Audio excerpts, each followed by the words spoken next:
Me llamo profesor Aurelio Santamaría. Durante muchos años guardé silencio, convencido de que lo que viví en el hospital de San Lázaro debía morir conmigo. No porque fuese un cobarde, sino porque sabía que la verdad era demasiado pesada para cualquiera que no hubiera respirado aquel aire cargado de enfermedad y desesperanza. Pero ahora, cuando mis manos tiemblan más de lo que sostienen, siento la obligación de contar lo que ocurrió entre esos muros. El Hospital de San Lázaro, en las afueras de Barcelona, nació como refugio para los olvidados, los marcados por el estigma de la lepra. Allí eran enviados los que ya no tenían lugar en la sociedad, pobres, mendigos, enfermos sin esperanza. El pueblo lo llamaba la Casa de los Malditos. Yo llegué allí en un 964, un joven profesor recién salido de la Facultad de Medicina, lleno de ambición y con la absurda idea de que podía cambiar la vida de los pacientes con ciencia y disciplina. Pronto descubrí que en San Lázaro nada funcionaba bajo las reglas de la medicina convencional. Las salas eran oscuras, con techos altos que parecían aplastar el alma. El olor era una mezcla insoportable de antiséptico barato y carne en descomposición. Los gritos de dolor se mezclaban con rezos en voz baja, como si cada paciente supiera que estaba condenado. Y entre todo eso, los médicos caminábamos como sombras, demasiado acostumbrados al sufrimiento humano. Pero lo que realmente me inquietaba no era la enfermedad, sino el silencio. Cuando caía la noche, el hospital cambiaba. Los pasillos quedaban desiertos, los enfermos dormían o deliraban en sus camas, y entonces se escuchaban ruidos que ningún manual podía explicar, pasos en corredores vacíos, golpes metálicos desde los sótanos, susurros que parecían surgir de las paredes mismas. Al principio lo atribuí al cansancio. Pero había algo más. Los veteranos del hospital, enfermeros, practicantes y hasta algún médico mayor se persinaban cada vez que se mencionaba el pabellón norte, una sección cerrada hacía años, supuestamente porque estaba en ruinas. Nadie entraba allí. Nadie quería hacerlo. Yo pensaba que eran supersticiones hasta la noche en que vi por primera vez una silueta en el pasillo, mucho después de que todos los pacientes estuvieran dormidos.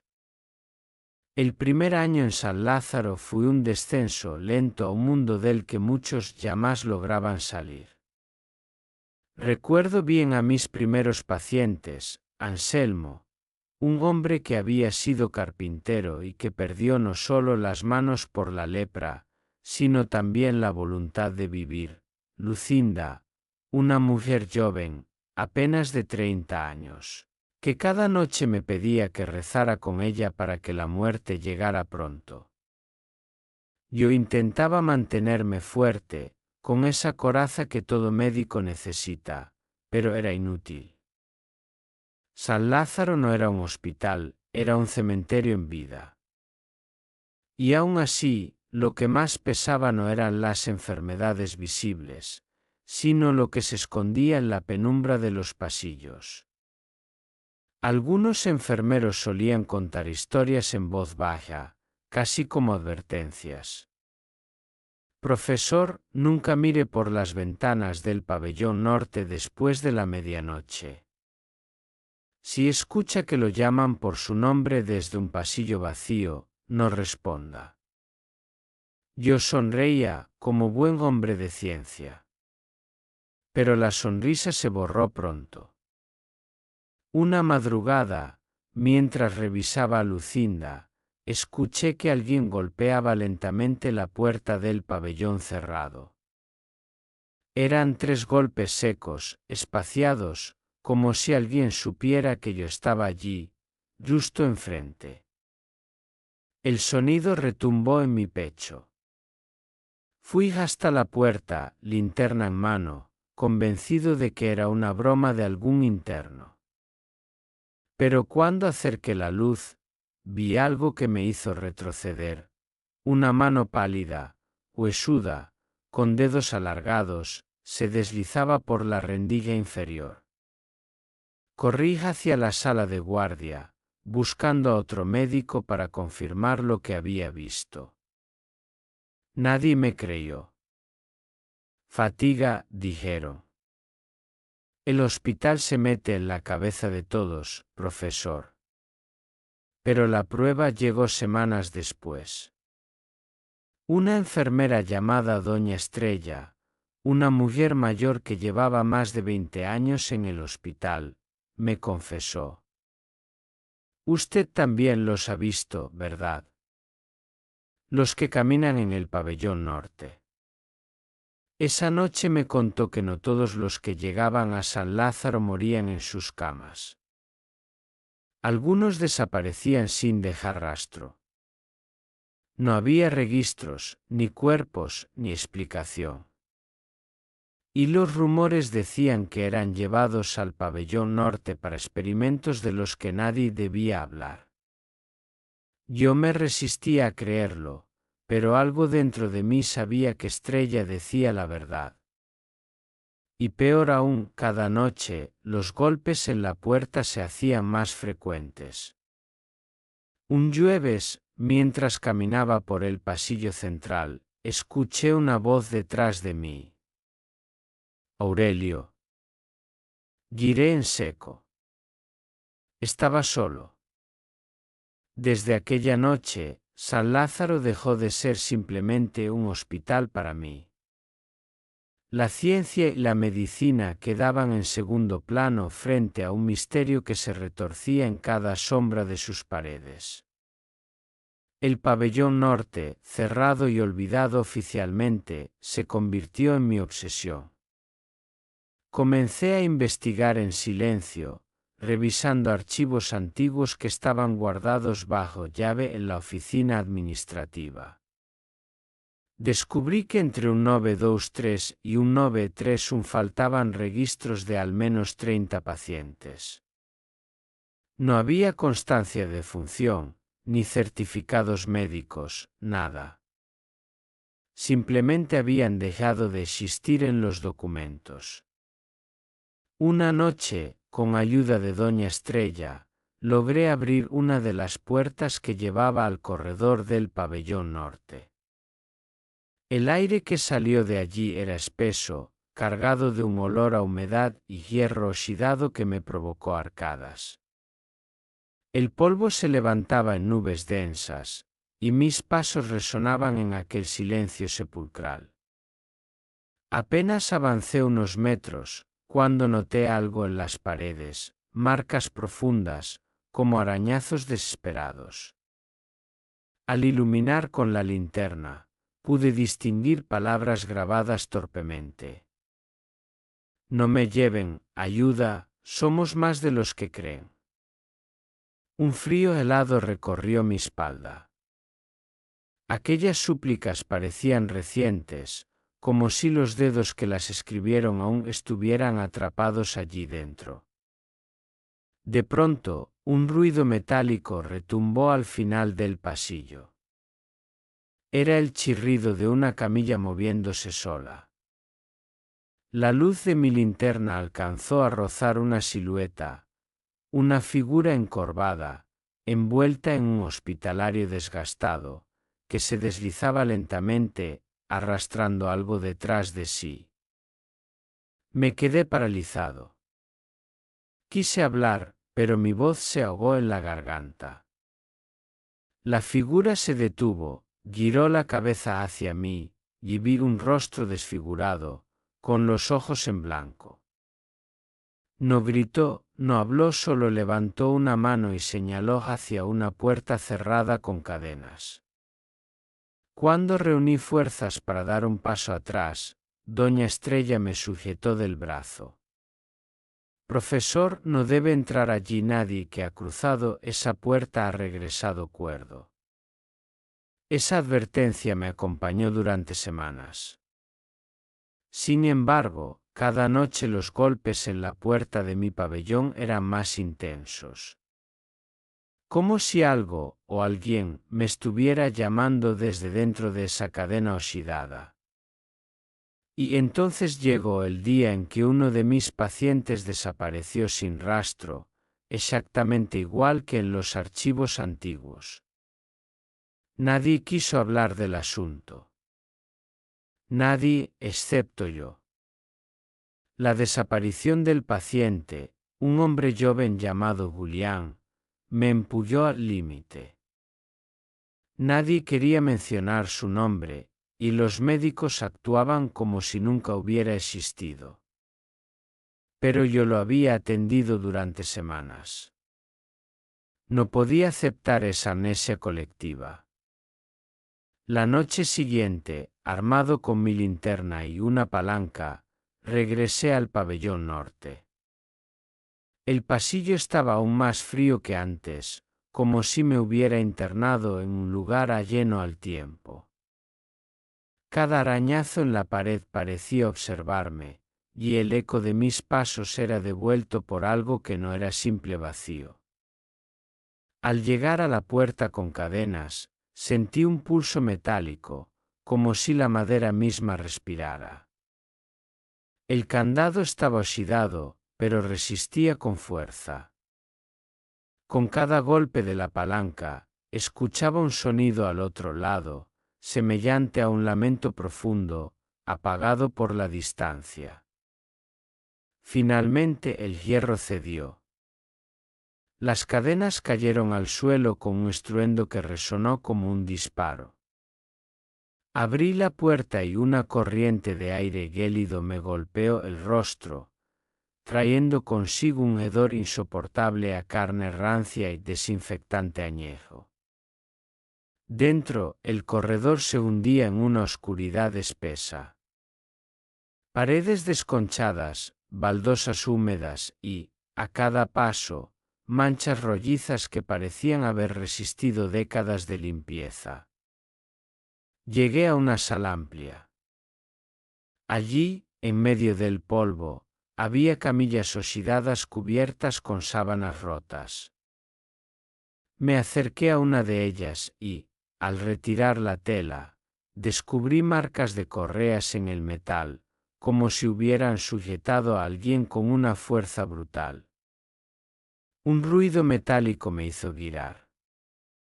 En la penumbra, una camilla comenzó a moverse sola, chirriando sobre las ruedas gastadas. Se detuvo frente a mí, y sobre ella apareció algo imposible, una sombra humana tendida, convulsionando como si luchara contra ataduras invisibles. Mis oídos se llenaron de murmullos. Voces superpuestas, ininteligibles, que parecían pronunciar mi nombre. Cerré los ojos un instante y cuando los abrí, vi algo grabado en la pared de esa sala. Los vivos curamos, los muertos enseñan. Un escalofrío recorrió mi cuerpo entero. Había sido ese el lema del hospital en su época más oscura. Entonces, escuché pasos apresurados detrás de mí.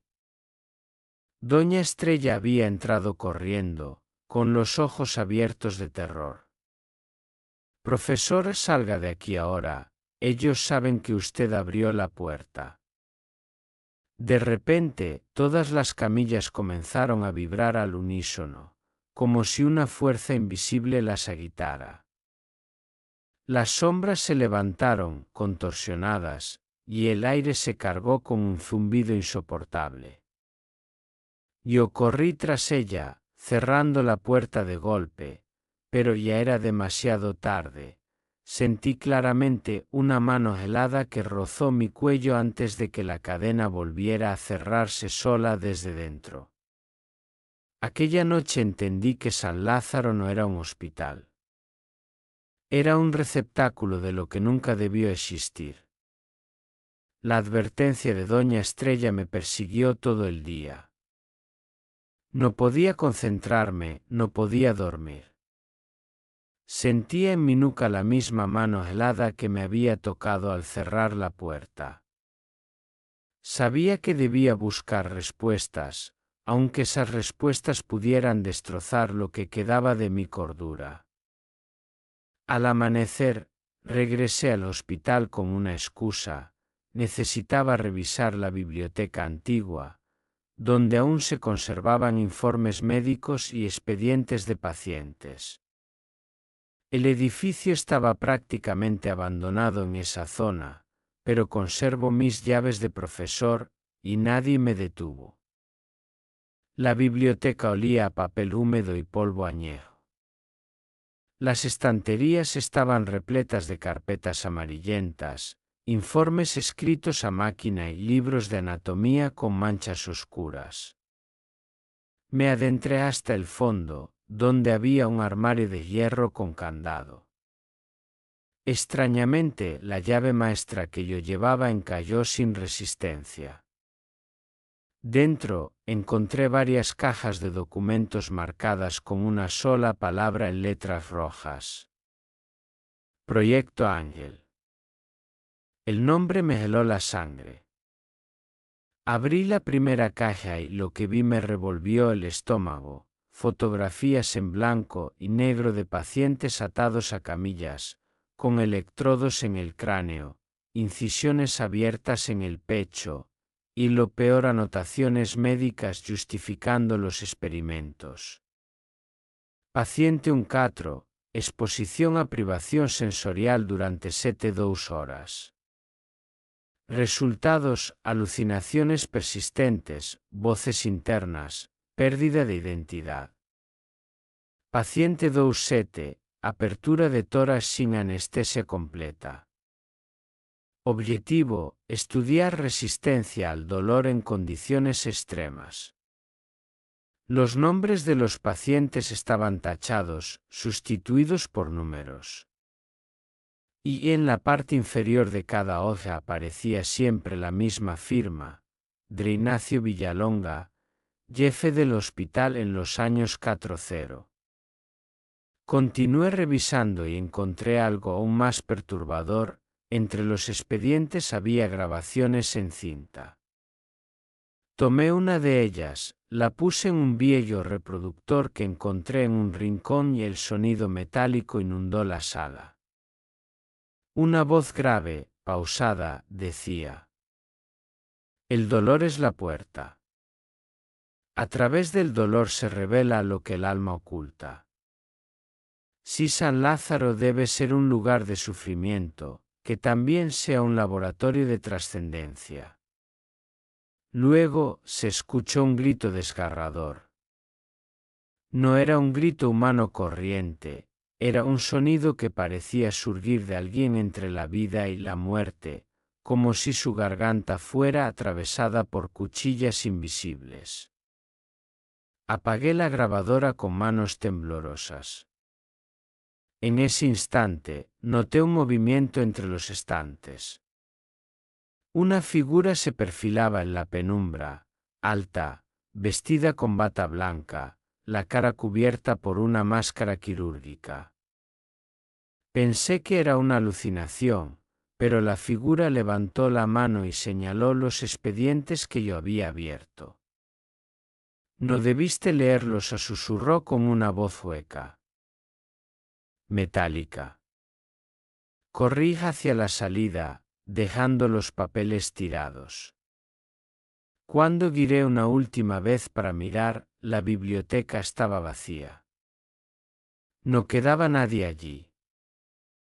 Pero los documentos que había abierto ya no estaban sobre la mesa. Esa noche entendí que no solo los pasillos de San Lázaro estaban malditos. Los mismos archivos del hospital eran una trampa para el alma de quien osara desenterrarlos. Después de aquella noche en la biblioteca, ya no había marcha atrás. Si había sobrevivido a los pasillos oscuros, a las visiones y a los documentos del Proyecto Ángel, solo me quedaba un paso, bajar a los sótanos prohibidos, el lugar del que hablaban las enfermeras, donde según decían se escuchaban aún los lamentos de los pacientes olvidados. Regresé al hospital al caer la tarde, cuando la ciudad parecía más silenciosa. Llevaba conmigo una linterna, un cuaderno de notas y una grabadora. No sé si buscaba respuestas o condenarme para siempre. La entrada al sótano estaba oculta tras una puerta metálica oxidada, casi invisible bajo capas de polvo. Al abrirla, un aire fétido salió disparado, impregnado de humedad y óxido. Bajé los escalones de piedra, cada paso resonando como un eco que nunca terminaba. El pasillo subterráneo estaba cubierto de tuberías oxidadas, manchas de sangre vieja en las paredes y camillas volcadas como si hubieran sido abandonadas en plena huida. Pero lo más perturbador eran las marcas talladas en la piedra, símbolos extraños, cruces invertidas, nombres de pacientes escritos con uñas o trozos de metal. Avancé hasta una sala más amplia. Allí encontré restos de instrumentos quirúrgicos, bisturís, sierras, frascos con órganos conservados en formol. Algunos frascos estaban rotos, y el líquido derramado formaba charcos viscosos en el suelo. El aire era casi irrespirable. Entonces la escuché. Una voz débil, pero clara. Profesor, aquí seguimos. Apunté mi linterna hacia el fondo de la sala y vi algo que no olvidaré jamás. Había camillas alineadas, y sobre ellas figuras inmóviles cubiertas con sábanas amarillentas. Una de esas figuras se incorporó lentamente, como si hubiera estado esperando mi llegada durante décadas. No tenía ojos, solo cavidades vacías que reflejaban la luz de mi linterna. Me quedé paralizado, mientras la figura levantaba la mano huesuda y señalaba un rincón de la sala. Allí había un antiguo ascensor de hierro, oxidado, con las puertas medio abiertas. Dentro, manchas oscuras cubrían las paredes metálicas. Aun sabiendo que aquello era una locura, me acerqué. Al mirar dentro, la grabadora que llevaba conmigo comenzó a activarse sola, reproduciendo la voz que ya conocía, la del Ignacio Villalonga. El dolor abre la puerta y ustedes son la llave. El sacrificio nunca terminó. Y tú, profesor, también formas parte del experimento. Las luces de mi linterna parpadearon. Las camillas comenzaron a moverse solas, las sábanas cayendo al suelo y revelando cuerpos que no podían estar vivos, pero que se retorcían como marionetas. Sentí un frío glacial en el pecho y supe que mi destino estaba sellado. Si alguien encontraba esta grabación algún día, que sepa la verdad, San Lázaro no fue un hospital. Fue un altar de sufrimiento. Y los que entramos aquí jamás salimos de verdad.